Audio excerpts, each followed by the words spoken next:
Of the day वो है इन्फोसिस।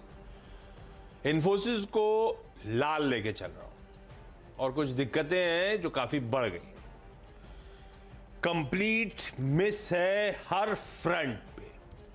जब सीएनबीसी आवाज का अनुमान या देश भर की तमाम ब्रोकरेज का अनुमान कहता था कांस्टेंट करेंसी फ्लैट से ग्रो करेंगे, 0.5% हमारा अनुमान था कांस्टेंट करेंसी में ग्रोथ होगी क्यू ऑन क्यू, सामने गिर गया 3.2% कांस्टेंट करेंसी डिक्लाइन आ गया। इस तरह का डिविएशन 0.5 उम्मीद थी उछाल की, 3.2% गिर गया। ऑलमोस्ट 4% का डिविएशन एक्सपेक्टेशन से, और ये हो तब रहा है जब मार्जिन्स भी एक्सपेक्टेशन से गिर गए। मार्जिन्स एक्सपेक्टेड था कि फ्लैट रहेंगे, 50 बेसिस पॉइंट्स का मार्जिन्स पे दबाव आया, और मार्जिन्स पे दबाव तब आ रहा है जब एट्रिशन 400 बेसिस पॉइंट रिड्यूस हो जाता है। सप्लाई साइड प्रेशर के चलते मार्जिन दिक्कत में थे, वो सप्लाई साइड प्रेशर्स खत्म हो गए, बल्कि कंफर्ट दे रहे हैं। 400 बेसिस पॉइंट गिर गया एट्रिशन, फिर भी मार्जिन पे प्रेशर है। तो ये दिखा रहा है कैसे प्राइसिंग भी गड़बड़ाई।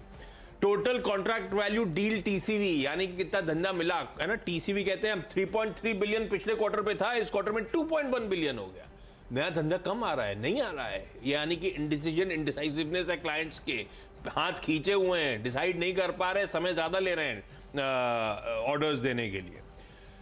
पूरे अगले साल का गाइडेंस एक और दिक्कत, 6 से 8% हमारी एक्सपेक्टेशन थी। कोई सीएलए से आके बोला नहीं साहब हो सकता है 5 से 8% होगी क्योंकि अनसर्टेनिटी है, 300 बेसिस पॉइंट्स का बैंड होगा। असल गाइडेंस आ गई सबसे नीचे 4 से 7%, और 4 से 7% एक तो नीचे, ऊपर से वही 300 बेसिस पॉइंट, यानी कि खूब अनसर्टेनिटी वाला मामला।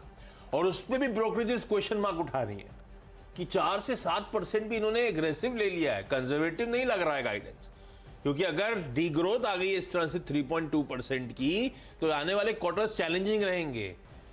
इस तरह की CQGR अचीव करना मुश्किल हो जाएगा, और इसका मतलब है कि डर है कि शायद आगे डाउनग्रेड्स देखने को मिले, डाउनवर्ड रिवाइज करना पड़े मामला। तो बहुत सारी दिक्कतें, कमेंट्री वही जैसे टीसीएस ने कहा था, फरवरी मार्च में दिक्कतें, क्लाइंट डिसीजन में समय ले रही हैं, कई जगह स्लो डाउन आ गया है, सब वैसे ही है। बस एक लाइन उन्होंने जाते जाते कही कि जाते जाते मार्च क्वार्टर के एंड में हालात पटरी पे आना शुरू हुए। वो SVB बैंक वाला इशू होगा फरवरी मार्च में, वो धीरे धीरे।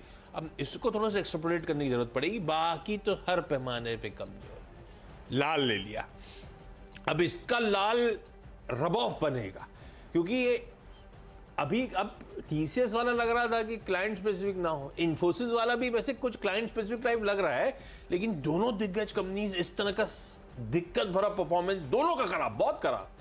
तो ऐसे में फिर HCL टेक वो था जिसे सबसे पहले आपको याद होगा पिछले साल के एंड में कहा था, जब यूएस जाके उन्होंने अपनी वो